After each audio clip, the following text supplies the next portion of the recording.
Hello sa inyong lahat! Narito na naman si Mami Essie para mag-share na naman sa inyo ng isang masarap na recipe pero napakadali lang kung lutuin at simpleng-simple ang creamy banana dessert. Pero bago tayo mag-umpisa, kung kayo ay nasa Facebook, don't forget to follow, like, and share. At kung nasa YouTube naman po, wag lang kalimutang mag-subscribe at pindutin ang bell button para lagi kayong updated sa ating mga bagong video. Ngayon, narito po ang ating mga kakailanganing sangkap. Sa paggawa po ng creamy banana dessert, gagamit po tayo ng isang piling na saging na saba. Heto po yung sagong maliliit. May nabibili po nito sa palengke, naluto na. Pero ako po niluto ko to. Simple lang po naman, nagpakulo ng tubig. Pag kumukulo na, ilagay ang sago at pakuluan ng 10 minutes. At okay na po yun. Ilagay na po natin sa tubig na malamig. Maglalagay po tayo ng langka, optional, para lalong mapasarap. Kung wala naman po, pwede rin. 2 cups na white sugar, kahit po anong kulay ng sugar pwede.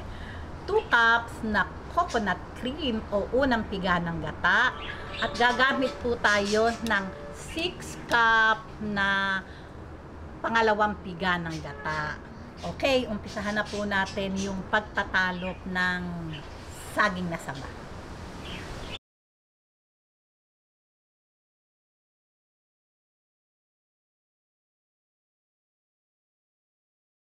Okay, ngayon po, tinalupan na po natin ang banana.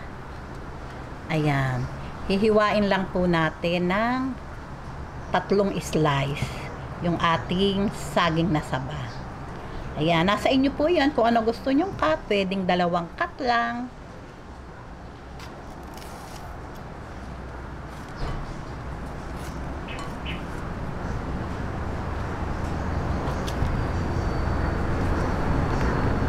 Ayan, lagay na po natin tong ating pangalawang piga ng gata. Bali 6 cup po ito. Meron na po dito sa kaldero. Ngayon, kung wala naman po kayong kakanggat, ay pangalawang piga ng gata, pwede na po ang tubig. Ayan, atin lang pong pakuluin bago natin ilagay yung sugar. Ayan, pagka po ganyan kumukulo na, lagay po natin yung sugar. Yung pong sugar, nasa ano po nyo yon, panlasa. Nasa inyo pong panlasa, yung tamis na gusto nyo. Ito po ay 2 cups. Madali naman pong hiyabol kung kulang sa tamis. Ayan.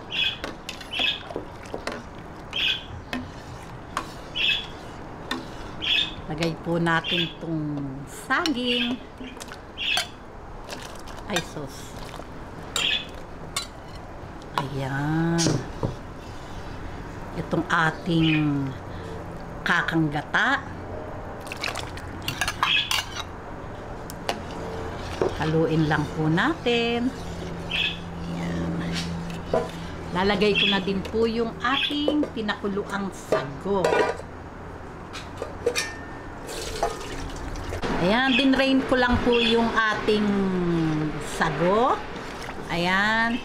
At pag po nalagay natin yung ating unang piga ng gata, wag po nating titigilan ng halo para po maging creamy yung ating creamy dessert banana. Ayan, halo lang po ng halo hanggang sa maluto. Ayan, ngayon po, tuloy lang po natin sa pagluluto. Halo-halo lang po. Pagka po kumukulo na, syempre pwede naman nating itigil na yung paghahalo hanggang sa maging creamy ang ating banana creamy dessert. Ayan. Bago po natin ilagay yung langka, medyo po palaputin muna po natin ng bahagya. Ito po nabili kong saging, talaga po atang may mga sakit ngayon ng saging, oh. Medyo po may mga mancha na itim, pero hindi naman po problema. Okay naman po yan.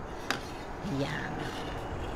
Ayan, pagka po ganitong medyo nagiging creamy na po itong ating gata, ilalagay na po natin itong ating langka. Ayan. Bayaan lang po natin kumulo pa to kahit mga 5 minutes at okay na po ito. Tingnan nyo naman po yung nabili kong saging. May mancha pero okay naman po, wala naman pong lasa. Hindi naman po natin makikita yun pagkahilaw. Ayan. Okay. Balik po tayo pag creamy na siya. Ayan. Pagka po ganito, ayan, no? Diba? Creamy na siya. Okay na po ito. Ayan. Yung pong tamis, nasa inyo po iyon. Saka yung pagsasabaw kasi syempre hindi naman pare-parehas yung ating lulutuin. Ngayon, patayin ko na po ang apoy. Ngayon, ilagay na po natin sa ating serving bowl. Napakainit pa po. Ayan. Pero mamaya lang po ito, pag lumamig, ay siguradong malapot na tong ating creamy banana dessert. Oh, tingnan nyo naman. Talaga namang yummy. Ayan, heto na po ang napakasarap nating dessert na creamy banana dessert. O, tingnan nyo naman, talaga naman di po ba? Simpleng-simple, pero napakasarap. O, ngayon, tikiman na po tayo. Okay, tikiman na po tayo.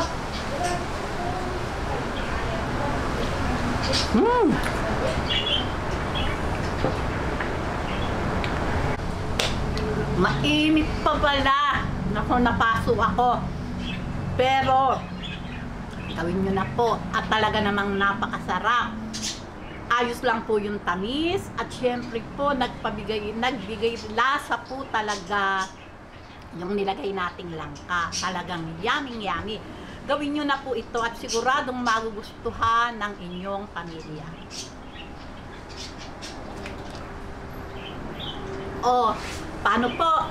Kung magustuhan nyo ang video na to, huwag lang kalimutang mag-like and don't forget to share and subscribe. Babuus!